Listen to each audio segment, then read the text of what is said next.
வணக்கம் உறவுகளே, இன்றைக்கி திருமண நாள் கொண்டாடுறவங்க, பிறந்த நாள் கொண்டாடுறவங்க எல்லாருக்கும் என்னுடைய வாழ்த்துக்கள். ப்ளீஸ் சப்ஸ்கிரைப் பண்ணுங்கள், ஷேர் பண்ணுங்கள், கமெண்ட் பண்ணுங்கள், பெல் பட்டனை கிளிக் பண்ணுங்கள். இன்றைக்கு கதையப்பம் பகுதியில் கோபத்தை கட்டுப்படுத்தல்ன்ற ஒரு சிறுகதை இதை கேட்போம். ப்ளீஸ் சப்ஸ்கிரைப் பண்ணுங்கள். வாங்க கதை கேட்போம்.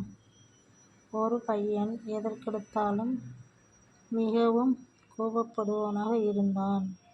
அவன் கோபத்தில் பேசும் வார்த்தைகள் மற்றும் செயல்கள் அவனது வீட்டார் மற்றும் சுற்றத்தாரை பெரிதும் காயப்படுத்தின. பையனின் நிலையை மாற்ற விரும்பிய அவனது தந்தை அவனிடம் ஒரு சுத்தியல் மற்றும் பை நிறைய ஆணிகளை தந்து, உனக்கு எப்போதெல்லாம் கோபம் வருகிறதோ அச்சமயம் வீட்டின் பின்புறத்தில் இருக்கும் மர வேலியில் இந்த ஆணிகளை அடித்துவிடு என்று கூறினார். பையனும் தந்தை கூறியவாறே செய்து வந்தான். பையிலுள்ள ஆணிகளை விரைவில் தீர்ந்து போயின. தந்தை அடுத்த ஆணிகள் நிறைந்த பையை பையனிடம் கொடுத்தார். இவ்வாறு தொடர்ந்து செய்து வருகையில் தனது கோபம் குறைந்து உணர்வுகள் கட்டுப்பாட்டுக்குள் வருவதை பையன் உணர்ந்தான். பின்னர் அதை அவனது தந்தையிடம் தெரிவித்த பொழுது அவன் தந்தை, இப்பொழுது நீ மரவேலியில் அடுத்த ஆணிகளை எடுத்துவிடு என்று கூறினார்.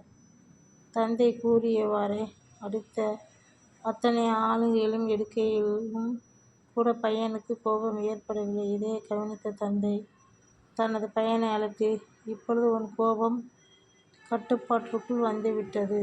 ஆனால் நீ ஒரு விஷயத்தை கவனித்தாயா என்று கூறி வண்ணம் தீட்டிய மரவேலியை காட்டி அதில் நீ அடித்த ஆணிகளை நீக்கிய பின்பு ஏற்பட்டுள்ள துளைகளை கவனித்தாயா?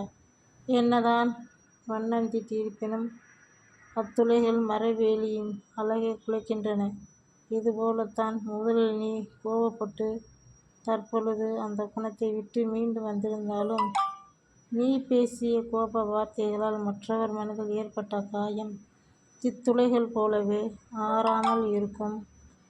ஆகையால் இதுபோன்ற ஒரு தவற்றை இனி என்றும் உன் வாழ்நாளில் செய்யலாகாது என்று அறிவுரை கூறினார். நீதி: கோபம் என்பது ஒரு கத்தியை போன்றது. கத்தியை கொண்டு ஒரு மனிதனை குத்தினால் அதனால் ஏற்பட்ட காயம் ஆறிய பின்னும் அதனால் ஏற்பட்ட தழும்பு அந்நபரில் நிலைத்திருக்கும். அதுபோன்ற கோபத்தால் பேசிய வார்த்தைகளும் மனதில் ஆறா தழும்பை ஏற்படுத்திவிடும். வணக்கம் ஃப்ரெண்ட்ஸ்.